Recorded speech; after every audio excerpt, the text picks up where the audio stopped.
New Thought Media Network. We are a global broadcast network of positive music, media, and entertainment, inspiring humanity's evolution along the journey of enlightenment and creating a world of love, peace, empowerment, and prosperity for all. New Thought Media Network. Positively inspiring.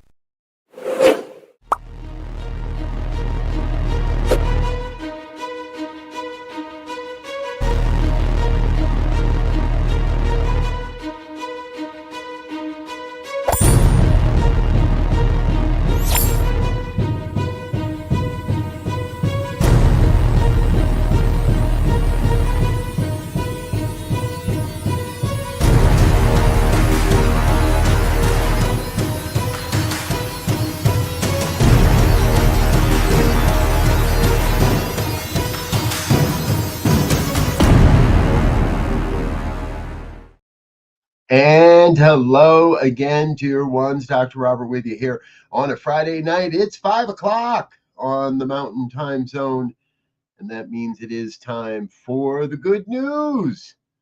I love the good news, and I've been away. For those that are regular followers of the program, our apologies. Technical difficulties last Friday meant that we did not have a show, and I was away the previous 2 weeks. You had Barbara Jean, and what a great program she puts together when she does the good news. Reverend Barbara Jean, thank you so much for being a part of the team here on New Thought Media Network, on what we're doing and on this show, plus all your shows. Reverend Barbara Jean's got a couple of shows on the network. Be sure to check those out. The Joy Show on Fridays at 1 p.m. Mountain Time, and Out of My Mouth on Wednesday afternoon. So check that out with a group of friends of hers as well. All right, let's get into it. The good news here on a Friday night. Been gone so long, it took a couple tries for me to find some stories that I really liked. And here is one. A former tech hardware entrepreneur has refocused his talents on tackling the problem of electronic device waste. Rob Lawson Shanks is his name, and he has a startup. It's getting a whole bunch of venture capital to help find ways to recycle used waste. And he said, quote, "I started to realize I was contributing to this massive 60 million ton problem of e-waste because of how we were designing, manufacturing, and ultimately not recovering material." His new company, Molg, M-O-L-G, makes and programs robots that use multiple arms and cameras that are extraordinarily delicate, and they remove panels, unscrew fasteners, and extract chips all on their own. He also said, "We use really high precision, non-destructive equipment and really care about what we're touching and then moving so that we can retest, requalify, and redeploy." Sounds like a new version of the old 3 R's of recycling. I love this story. I love the idea. Now, Lawson Shank said devices in our society should be built with components that can be scavenged 4 or 5 times before needing to be recycled. That's a vision that I think I would love to see more of. And, our first set of stories here today, they all come to us from the goodnewsnetwork.org. I invite you to stop over and give those folks some of the love and attention they deserve for all the good hard work that they do here to help us on to source these good news stories. So, good afternoon, my dear brother Diego. Good to see you, sir. Let me know when you want to come back as producer on the good news. We'd love to have you here. Always good to see you. Anyone else that's out there with us, feel free to chat along, chime along, join the conversation as we go. All right, now here's some more good news for the environment. MIT researchers have some good news for the environment. Mercury emissions from human activities have been declining over the past 2 decades. That's right. We want to go back to this. No, that. That's where I like to be. The unexpected reduction in human-driven pollution led to a 10% decline in mercury concentrations in the air. Now, for the new study, researchers analyzed measurements from all 51 available monitoring stations in the northern hemisphere and found a steep decline between 2005 and 2020. They used two separate modeling methods to determine what is driving that trend. Both techniques pointed to a decline in mercury emissions from human activities as the most likely cause. Global inventions, on the other hand, have reported opposite trends. These inventories estimated atmospheric emissions using models that incorporated average emission rates of pollution activity and the scale of these activities worldwide. All this says there is plenty of work to be done and plenty of attention to be paid in what's happening in what's happening as far as emissions and carbon. But there is good news in all of this, and this is part of what I like. So mercury emissions are down, and plants around the world absorb 37 billion more metric tons of carbon than we previously thought. All of this is according to a new study that we're learning about. It means every tree planted to try and prevent the worst of climate change goes 31% further than earlier models on Earth carbon systems as this has been calculated. It's believed the research will help contribute to more accurate predictions in the future as the climate continues to change. It's all part, this is a designated terrestrial gross primary production, or GPP, and all coming out of Cornell University, also with support from the Department of Energy Oak Ridge National Laboratory. Now, the groups altered two key approaches to estimating the GPP, which provided them with the updated figures. Good news happening in all parts of the world and all parts of our planet. And we talk about this all the time. It is a system, and it takes a lot of different aspects of the system to heal a system, to change a system. And we're seeing here tonight, from technology to measurement, to recognizing changes as they're being able to implement them, and unique and varied solutions. This is another one I'm just learning about, and it doesn't surprise me, but I got to tell you, I didn't exactly see this one coming. The greening of race cars. Here we are. A hydrogen-powered car fueled by sewage and manufactured with various recycled materials is going to attempt to break several land speed records. The car was built by students at Warwick Manufacturing Group at the University of Warwick and will run off a byproduct of wastewater from the utility company Severn Trent Water. The Waste to Race Le Mans prototype race car has been built from a selection of spare and unused parts to further its sustainable street cred in a world little regarded for its sustainability. Of course, we're talking about motorsports. The car itself will be used to try to break one of several land speed records, depending on how it performs, including the fastest standing and flying starts for both a mile and a kilometer. Its creators hope to have the car fully up and running in the next 6 to 12 months. The parts themselves come from Ginetta, a British specialist builder of race and sports cars based in Leeds. Along with green bits and bobs are materials made from recycled carbon fiber and a wing mirror made from beetroot waste. Now, the steering wheel also happens to be 100% natural, and the firm ENRG Motorsports contributed a battery recovery from a crashed road car. All in all, we're incredibly proud of the ingenuity of our students and wish them all the best of luck in their land speed attempts. The project Waste to Race comes as manufacturers such as Alpine and Toyota are exploring hydrogen as a fuel for racing cars of the future. BMW recently announced plans for its first hydrogen car to go on sale in 2028. And the 24 Hours of Le Mans has announced that beginning in 2026, they're going to have a division for hydrogen fuel race vehicles as well. Again, another attempt to help green the product, the race car industry. The 24-hour Le Mans with a hydrogen car. This will be interesting. Good news all around. Good news all around. And hey, folks, we're going to take a quick break.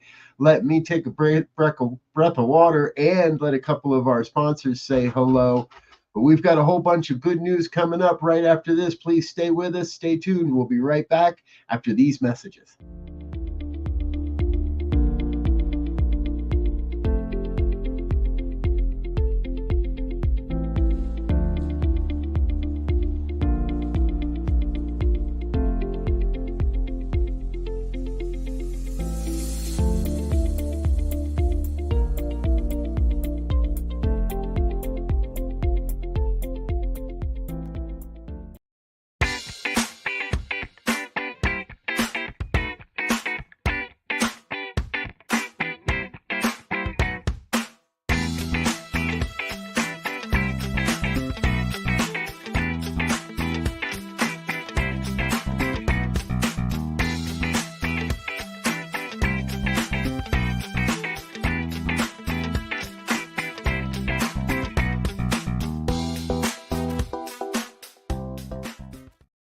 And we're back with more of the good news here on the New Thought Media Network. Thanks for joining us on a Friday night. Be sure to hit the like, share, and subscribe button.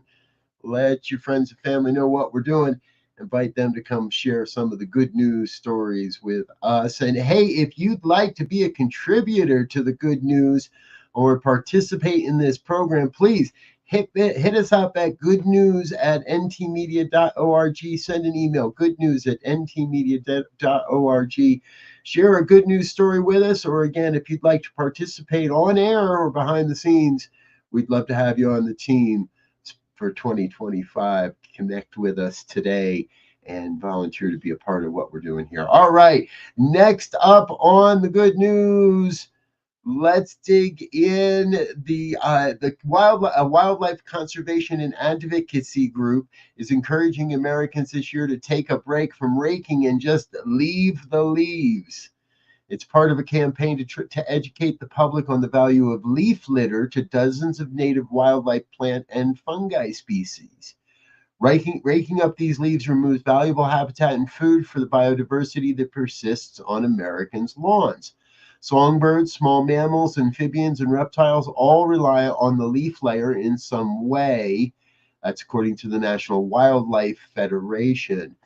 Many beloved insect species like butterflies, moths, and fireflies use this layer as a safe spot to wait out the winter, and others forage in and even eat the decomposing leaves.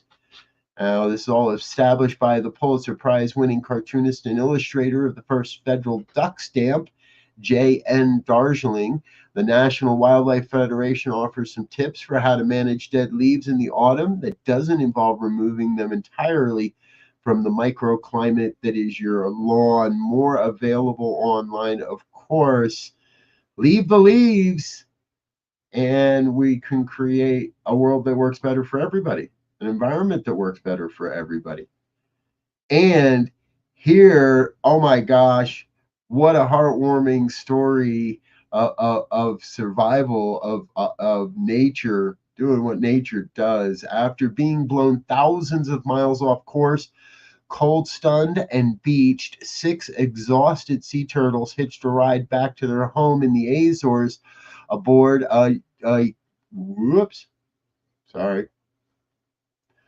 hit the wrong button over here.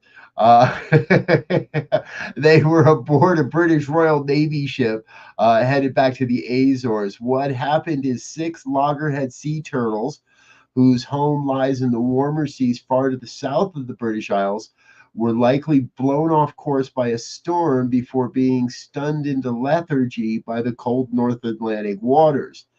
They may have died after washing up on the beaches of Cornwall and Devon, but were rescued by members of two local marine sanctuaries who nursed the turtles back to life. Once fit enough to travel, the Newquay Blue Reef Aquarium and Ageless Sea Zoo weren't sure what to do with these turtles. They couldn't be released back into the North Atlantic, but neither of the aquariums had the resources to transport them where they needed to go. This is where the Royal Navy steps in, and en route to a Caribbean counter-narcotics patrol, they dropped by and did a little disaster relief and returned the turtles to the Azores. As professional mariners, many of us are keen to do what we can to reduce the loss of biodiversity at sea. That's Rod Jones, the Royal Navy's Senior Maritime Environmental Protection Advisor. He also said encountering marine life is one of the great joys of seafaring, and if we can assist even in a small way to make that more likely in the future, we're pleased to be able to do that. Assisting turtles to return to warmer waters may not be the Royal Navy's primary role, but as a government body, we're pleased to be able to support the UK's ambition for more healthy and diverse seas. Good news for the turtles, and good publicity for the Navy as well. Good news, good work. Thank you, dear ones, for doing what you do. Hey, here's another really interesting story that I bumped into, and it's all part of a dream. And as we know, a dream often starts with just one person. And in this case, the dream is a trail across Texas, 1,500 miles across Texas. As a matter of fact, a philanthropic Texan is currently charting a 1,500-mile trail that covers all of his home state from tip to tail. From the bayou to El Paso, he envisions it as a trail worthy to be counted among America's current collection of long-distance routes, such as the Appalachian Trail and the Continental Divide Trail. Described as a rugged, rural, remote, and romantic, Charlie Gandy, a retired community designer and state representative, announced plans for the trail next month, calling it the XTX, or Cross Texas Trail. XTX. Gander has partnered with the nonprofit advocacy and fundraising group Bike Texas to plan a route across the state that crosses parks, follows a rural gravel road, skirts the cities, and passes through all the terrain shades that Texas has to offer. As a native Texan, the 66-year-old guy who likes to challenge myself to big, hairy, audacious goals and adventures, and it seems to me like it was time for Texas to have its own Pacific Crest type adventure. Gandy spoke these words to a local Fox affiliate. The current working route starts at the eastern border of the state near Beaumont, before launching through bayous in a more or less flat decline across the hills north of Houston, through a gap between San Antonio and Austin, coupled with a loop above New Braunfels. Gandy is attempting to gather sponsors for the creation of an organization that will provide all the needed digital and hard copy literature and publicity for the launch of the trail. Bike Texas is supporting the project in great ways. I love hearing these stories, folks. More and more ways for Americans to get out and enjoy the world. And if you're visiting, more and more ways for you to enjoy the world as well. Hey, we're going to take another really quick break and let our sponsors again say hello. And I'm going to grab a quick breath of beverage here. Got my seltzer water these days. I really like it. But we've got more to go, including our hero of the week. Please stay with us. Don't go away. We'll be right back after these messages.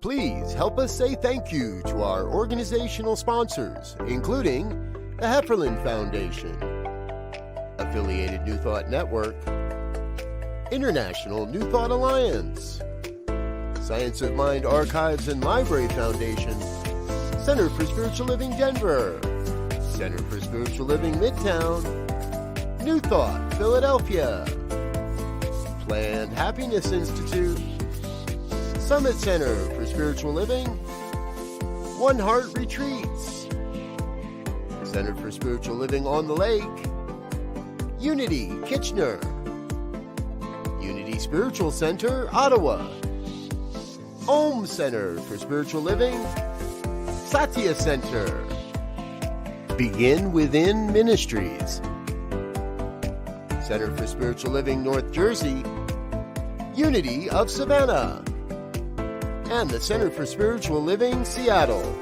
as well as all of our individual donors.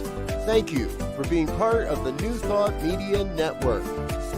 Please like, share, and subscribe. New Thought Media Network, positively inspiring. Yes, yes, yes. Thank you, thank you, thank you to all of our organizational sponsors and individual donors. It is thanks to your support that we're able to build this community and help share this mighty message of the New Thought movement out into the world. Thank you so much for being a part of what we're doing here. It means the world to us. All right, folks, let's get back into the good news here on a Friday night. Next up, I love a good savior story, a good saving story. A heartwarming rescue in Hawaii has touched many after 60-year-old Kawika Singson, I'm sorry, sir, if I mispronounced your name, saved 3 dogs trapped in a lava tube. Now, the dogs had fallen into a 30-foot deep lava tube. For those unfamiliar, it's a natural underground cave formed when a volcano erupts. Lava tubes forms when lava flows solidify on the outside but continue to flow beneath the hardened upper layers. These can be dangerous and have hidden depths and uneven terrain. Sing Sin, a local adventurer known for his daring spirit, approached the cave, realized the gravity of the situation, and that the dogs were stranded with no way out. Became equipped with a camera and using climbing gear managed to film the entire rescue operation. You can find those videos out on YouTube and such in other places. So you're welcome to search those out. Thank you, sir, for being part of for saving some puppy dogs there in Hawaii. All right. This is another really interesting story that I found, and I felt you might enjoy it. Nihon Hidaki, an organization of survivors from Nagasaki and Hiroshima, has won the Nobel Peace Prize for their fierce campaigning to end the threat of nuclear war that so dramatically scarred their lives. And this is all coming at a time when humanity lies more heavily between the crosshairs of the bomb, perhaps more so anytime since the Cuban Missile Crisis. The award is powerful reiteration that a nuclear war cannot be won and must never be forgotten. Founded in 1956, the organization's chief activity is sending survivors of the bombings around the world to share testimony and contribute to what Chairman of the Nobel Committee, Jorgen Friedens, calls the nuclear taboo. Speaking to reporters, Friedens warned the nuclear taboo was now under pressure and that Hidaki's work to reinforce it was invaluable. While nominated several times in the past, the organization has never won the prize. A tearful Yoshiki Mamaki, the co-head of the group, said, "Never did I dream this could happen. Japan's nuclear survivors help us to describe the indescribable, to think the unthinkable, and somehow grasp the incomprehensible pain and suffering caused by nuclear weapons." As CNN reported, despite the overall number of nuclear weapons continues to fall, the number of operational weapons, those that could be used, has both increased and become more sophisticated. Russia North Korea, other nuclear countries are continuing to back away from or remain in old negotiation positions without considering new material and new information regarding. To summarize, the risk of a nuclear exchange is more threatening than it has been in such a time, and the Nobel Prize coming at such a moment delivers a powerful statement against their use or possession. It's one of those places, folks, where I feel the good news is wrapped in a reminder that we must be diligent and vigilant in doing our work on all levels, to remain peaceful in our own hearts so that we may bring peace to the organizations we serve and thus be a force of peace in the world. Reminding ourselves of the missteps of humanity brings us to a greater reminder that we must stay vigilant and diligent in our sense of in our willingness to continue to move forward. Prayers up, folks. Prayers up. All right. Hey, here's a story that warms the heart, and it comes to us from Henderson, Tennessee. 4-year-old Henley Castellana has collected more than 1,000 stuffed animals for children affected by Hurricane Helene in eastern Tennessee and western North Carolina. Henley, who finds comfort in her own stuffed animals, wanted to share that same comfort with those who lost much in the disaster. Henley's father, Alex, shared how his daughter's stuffed animals provided her with peace during difficult days. Alex explained that stuffed animals have always calmed her down. When she's having a challenging day, her stuffed animals are what keep her going. She said all her friends out there had lost their stuffies, and she wanted to get them some more. Henley began by donating around 30 of her own toys to children impacted through the storm. Her efforts quickly inspired neighbors, friends, and even local businesses to join in, and soon Hendersonville's Moms Facebook group caught wind of Henley's project, and the donations came pouring in from all over. Jennifer, Henley's mom, just said she was diagnosed with autism a couple of years ago, and she struggled to communicate. Now, seeing her lead these efforts has brought much joy to the family. Thank you to all the people out there that have in some way participated in this effort. What a great story. Hey, folks, we got just enough time to check in. It's time for our Hero of the Week.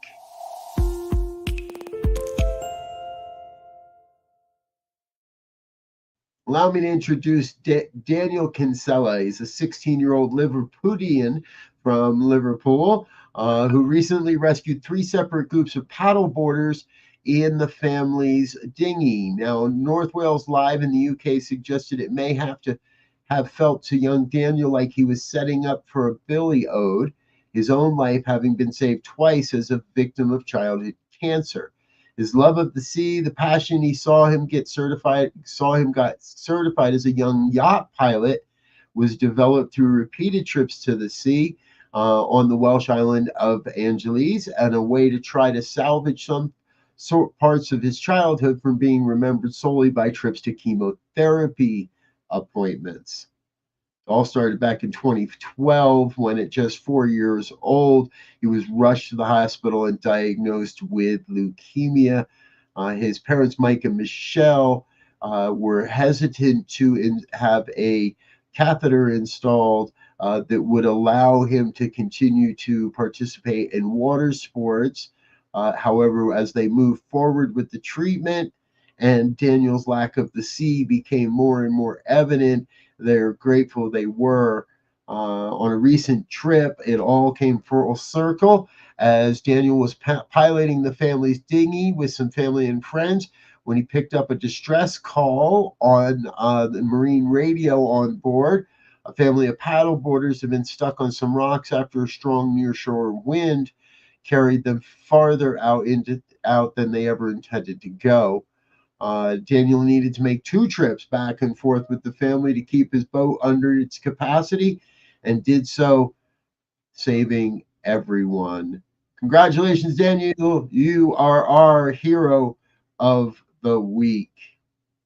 All right, folks, that's all I've got time for. I won't need to get out of here, let you get back into your Friday evening. Please do remember to stay tuned and stay with us. Coming up next, right after this, give it a half an hour and come on back. We've got Reverend Michael Mangus with the Fireside Chat. And of course, later this evening, our evening prayers. Tomorrow morning, Reverend Barbara Jean with the Science, Minds, and Spirit conversation series that starts at 9 a.m. Mountain Time. Until next time, I wish you peace and richest blessings. Bye now.